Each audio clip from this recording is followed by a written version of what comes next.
Introspective autobiographical movies have almost become a cliché of contemporary auteur cinema, especially in recent years. Roma by Alfonso Cuarón in 2017, and Belfast by Kenneth Branagh in 2021, are two of the latest ones. I could have compared Belfast with John Boorman's Hope and Glory, since both movies show us how war can become the powerful engine of a child's imagination. In fact, these three films could face each other's, like a great Mexican standoff. But with a closer formal and thematic approach, I will choose Roma as a more appropriate contender for this flicks fight. In their movies, Cuarón and Branagh intend to explore the undecided zone between history, the intimate stuff, and history, the events of a country at the time, mixing the universal and the personal. Both movies focus on parents-children relationships on a background of Civil War-like events. Summer 1969. Buddy, 9 years old, knows perfectly well who he is, and to which world he belongs. The working class of the northern districts of Belfast, where he lives happily, pampered and in security. But as the first man sets foot on the moon, Buddy's childhood dreams turn into a nightmare. The latent social discontent suddenly turns to violence in the streets of his neighborhood. Protestants and Catholics, once mingled, are now locked in two opposing clans. Buddy discovers chaos and hysteria, a new urban landscape of fences and checkpoints, good guys and bad guys. It wasn't until the 2020 confinement that Branagh really remembered what had happened in his childhood, when the violence had come into his life in Belfast. The same feeling of a disturbing unknown future. All the main actors come from Northern Ireland, except Dame Judi Dench. But she and Branagh have worked together a dozen times, so he trusted her completely to bring authenticity to her character. And they all delivered great performances. The young Jude Hill, Katrina Balfe and Ciarán Hinds were particularly outstanding, in my opinion. They come every morning and night. Did you clear up that wee bit of trouble we were talking about? Hey, wee fellas! Roma is a semi-biographical account of Cuarón's childhood in a middle-class, white family in Mexico. The title refers to the Colonia Roma, a neighborhood in Mexico City. It revolves around the central figure of Cleo, the selfless devoted Manita. Her name, meaning glory, is also close to Cleo, goddess of history. She's based on Libo, Cuarón's real-life nanny. Cleo is like a second mother for the children, who greatly value her friendship and affection. The parents, Antonio and Sofia, constantly quarrel, resulting in Antonio leaving the house on the premise of a job travel. We discover later that he's having an affair.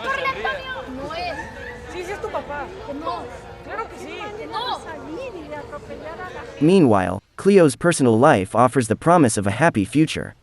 She begins dating the quiet and peculiar Fermin, but when she gets pregnant and tells Fermin about it, he leaves her and runs away.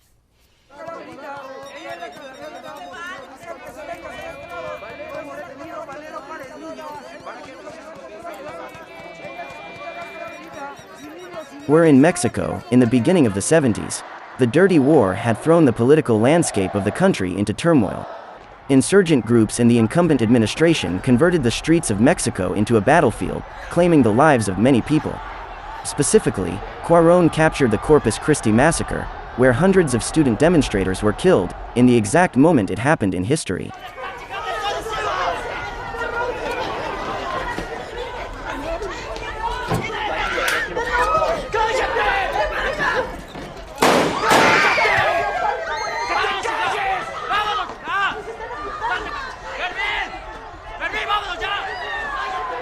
Without Cleo's warmth, patience, and selfless devotion, the kinship would have collapsed. We can see the incorrect use of the verb tense as evidence that these moments will be important memories for the boy.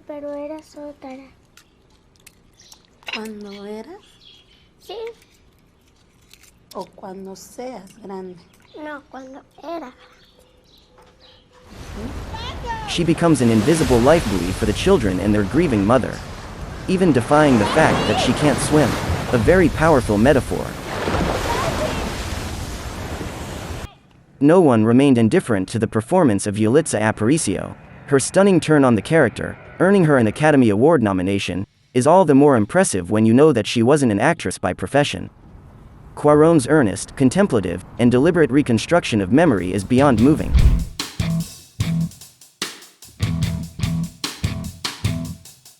Both movies offer memories, more or less accurate, of the director's childhood. They depict their family, their country, their games, their love of popular cinema. You'll get us thrown out. They talk about resilience. The main protagonists, Cleo and Buddy, are often mere witnesses. They observe parents facing adversity and how they're able, or choose, to react. Fathers and mothers in Belfast, mothers only in Roma, Siempre estamos solas. since men and boys are only interested in show of strength and violence, verbally or physically. They can express themselves almost exclusively by those means. They practice martial arts, play with guns, even kill each others, as a game or for real. Branagh underlines the importance of the expression of family and emotional feelings, as a perfect contrast to the violence of a daily life fed by barricades, unemployment and a Cornelian dilemma. Hold or flee. Buddy's pa and ma are loving and caring, while tearing each other apart on the direction their family life should go. Them people's not gonna understand a word we say.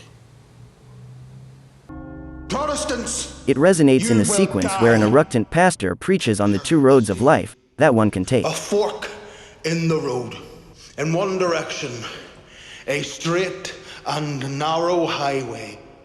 In the other, a long and winding road which stretches down and away into an unknowable distance. Two roads, a very literal and terrifying metaphor for the young boy who keeps thinking about the choice they will have to make.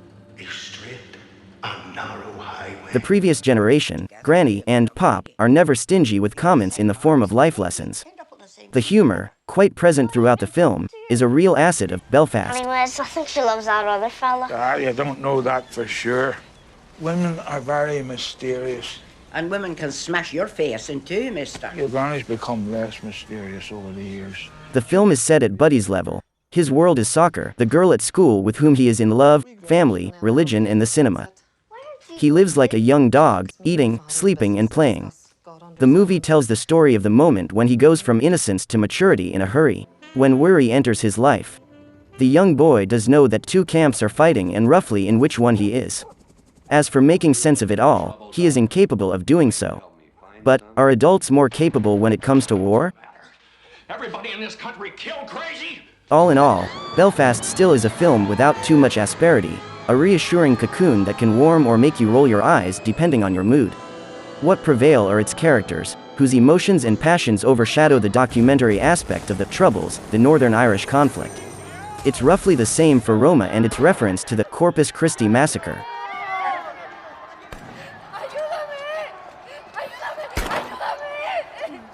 Here too the choice could be, hold or flee. But we're in very different situations. A father who abandons his home and family, a future father who shies away. The end of the movie is the first time we see Cleo's resilience and strength wear down.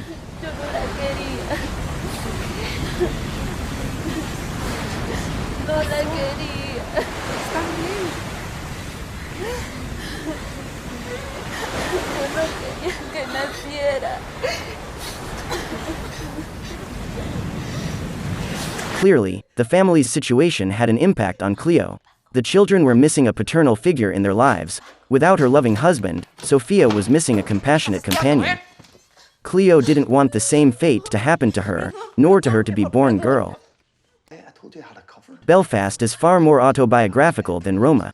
Both their reconstructed moments of life aim at the universal.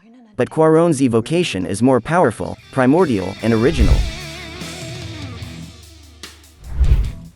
It is also less exuberant, while showing a great virtuosity and a flawless visual mastery.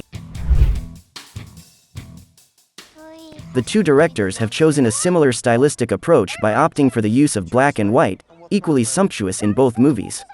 In both films there are references to their own work. Cleo goes to the theater to watch Marooned, the 1969 film about a space rescue, which of course reminds us of Cuarón's excellent Gravity, in 2013.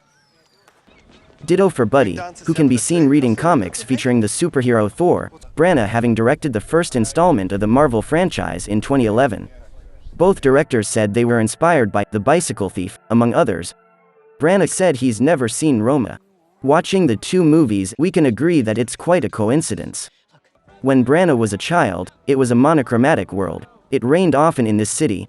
The grey sky, typical of the north of Ireland, was very present. The television was in black and white. Telling the story of Belfast in this way gives it a kind of poetry and brought it closer to the social realism that he liked in the British films of the 60s.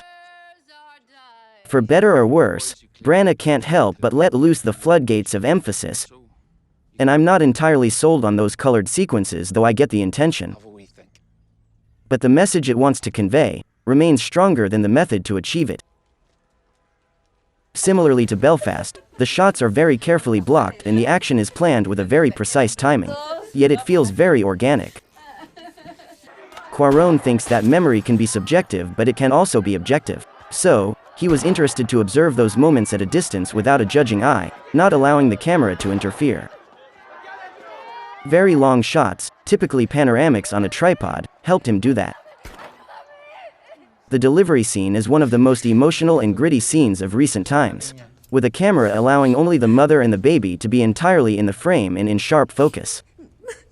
Because everything else doesn't matter. To show further the mastery of Cuarón, one can also give the example of the forest fire scene, where, irrespective of their class or status, guests, hosts, and workers alike collaborate and do their best to extinguish the fire. In the midst of all this, we see a man wearing an animal suit, the boogeyman of the previous Christmas scenes, taking the center stage, singing a song, something Tarkovsky would not have denied. As Cuarón said himself, he was concerned about spaces, textures, and trusting that all of that together would interweave a narrative by itself. His involvement in the writing, the editing, the photography, are not for nothing in the result either. Beginning and ending shots that mirror themselves, centered on Chloe's chores and that jet plane cruising high above her, are the proof, one among many, of a director at the top of his game. And so, the overall winner is. With a rather small number of films, Cuarón has an impressive record. Similarly to Roma, Belfast is a beast for awards and movies competitions. It is a really serious contender at the 2022 Academy Awards, nominated for 7 Oscars in total. As much as I like Belfast, its great performances, its humor, it is not as powerful or meaningful as Roma. Maybe it is, despite the subject, a more streamlined, more accessible movie for the viewers? And that's a perfectly good reason to make it. So, what is your choice? Tell us and please subscribe for more Flicks Fights.